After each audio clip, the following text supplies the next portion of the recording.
Hey guys, Zach here, and welcome back to part 2 of my late day review. And in case you haven't been paying attention, we have the Jurassic Park Series 2 Demon Carnotaurus, and I really do like this figure. There are many things about this figure that I really like. In fact, this just might be my favorite Jurassic Park figure of all time.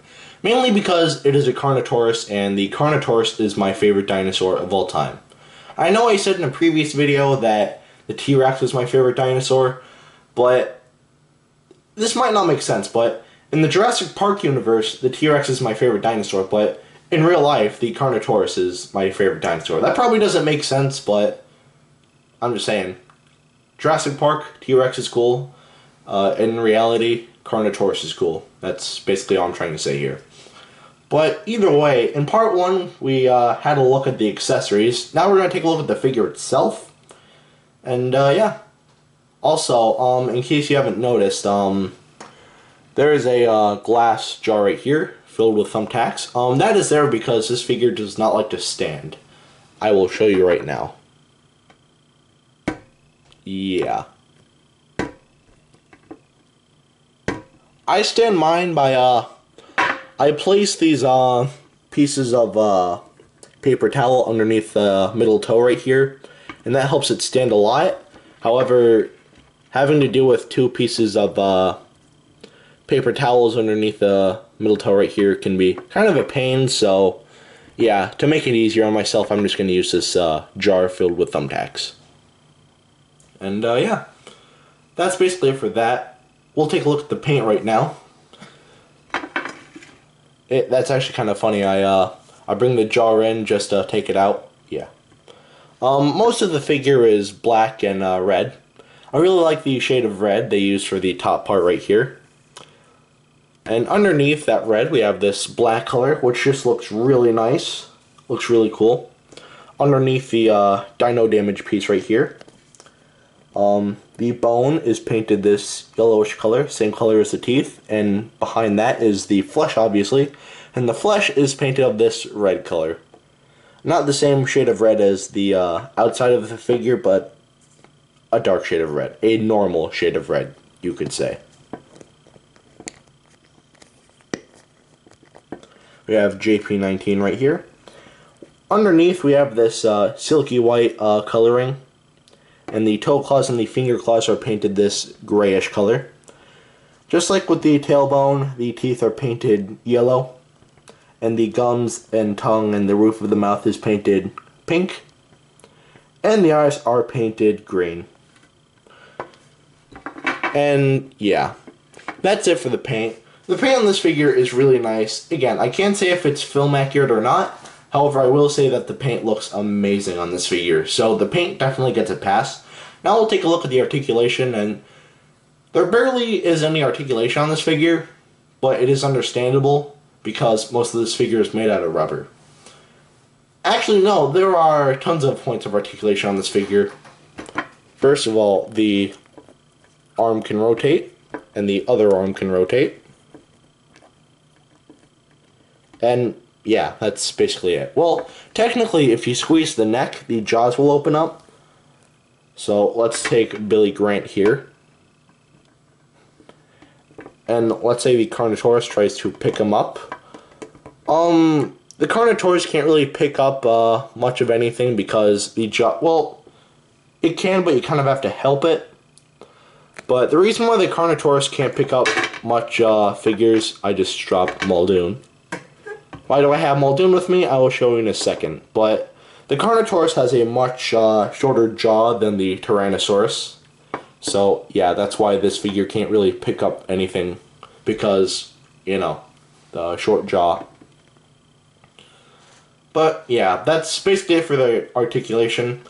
Nothing much, but most of the figure is made out of rubber, so it is very understandable. So the articulation gets a pass.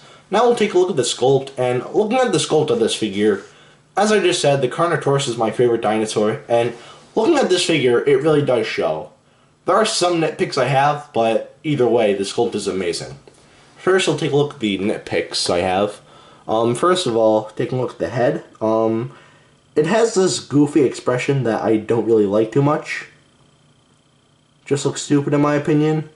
If you look at it from a front, then yeah, it just looks really stupid. However, if you look at it from the side, then this figure looks really good. The arms are also something to nitpick about. Carnotaurus in real life actually had really short arms. In fact, they were shorter than T-Rex's arms. In fact, if I were to take my thumb here, where my thumb stops, right here, then that's how short the Carnotaurus arm would be in real life. And another thing to point out, the Carnotaurus actually had 4 fingers, not 3. So, yeah. It is understandable why they gave this figure really long arms, because, yeah, the arms might break if they were really small. So that's why they made the arms very big. Again, it's understandable, but it's just a minor nitpick I have. Another thing I don't like about the sculpt of this figure,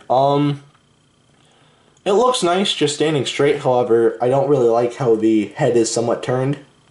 It would have been nicer if the head was just looking straight. Yeah, in my opinion, that actually looks a lot better. So, yeah, unfortunately, it's looking this way. But I still like the head looking that way as well. It's just, it would look much cooler if it was just looking straight. Also, this is not really a nitpick. This is something I actually don't like about the figure.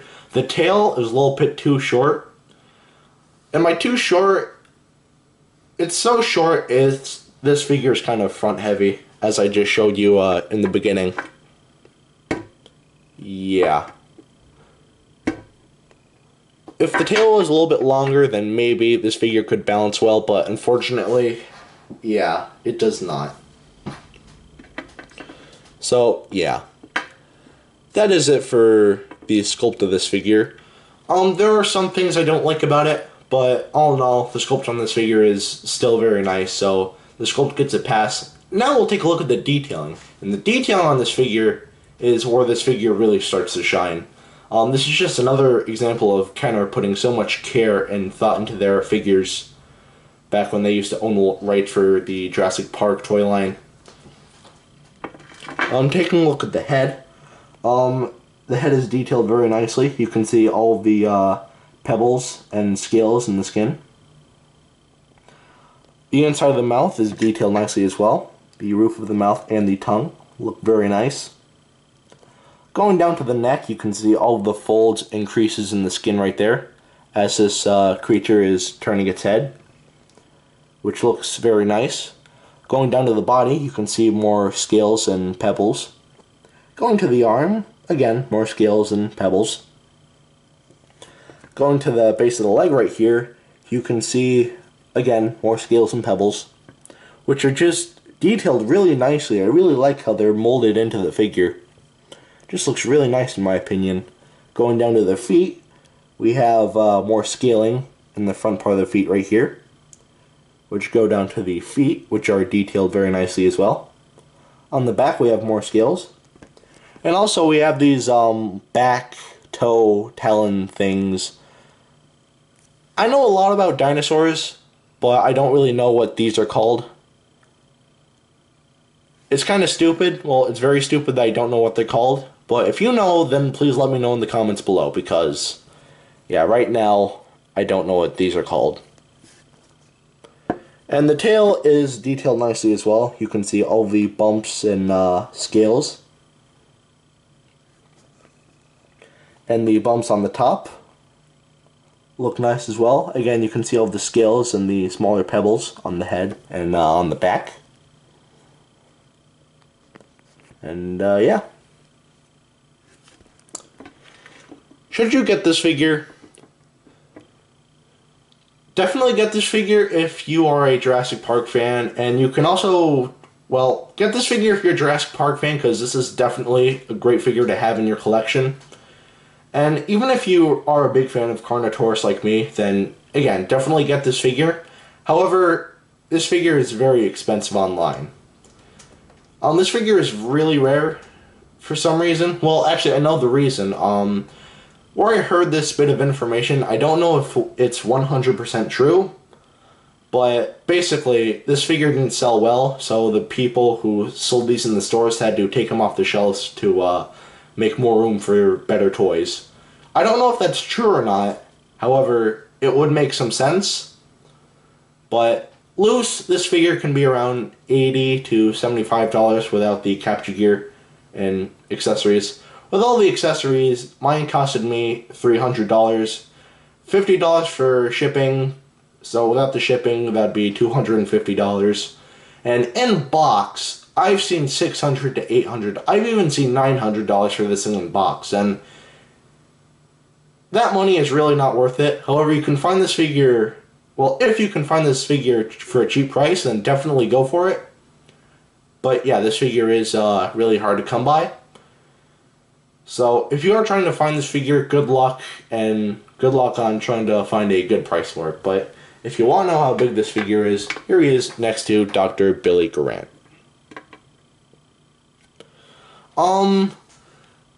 Compared to Billy Grant, the Carnotaurus seems a little bit too big, in my opinion. A Carnotaurus in real life would be 10 feet tall. This just seems like it would, this looks 15 feet tall if, you know, if we were to compare this to a regular human being in like regular sizes. However, this came from the original Jurassic Park toy line, so I'm going to bring in Robert Muldoon. And the scaling is a lot better. Maybe a little bit too tall, but either way, the size is much better with the original Jurassic Park figures. So definitely get this figure if you can. This figure is really rare. In fact, like I said earlier in the video, this is definitely the rarest figure I own. But definitely get this figure if you are a Jurassic Park fan, or if you just like the Carnotaurus in general. Definitely get this figure. However, it's very expensive. But either way, that is it for today. Have a great rest of your week, and I will see you in the next video. Peace. Zach out.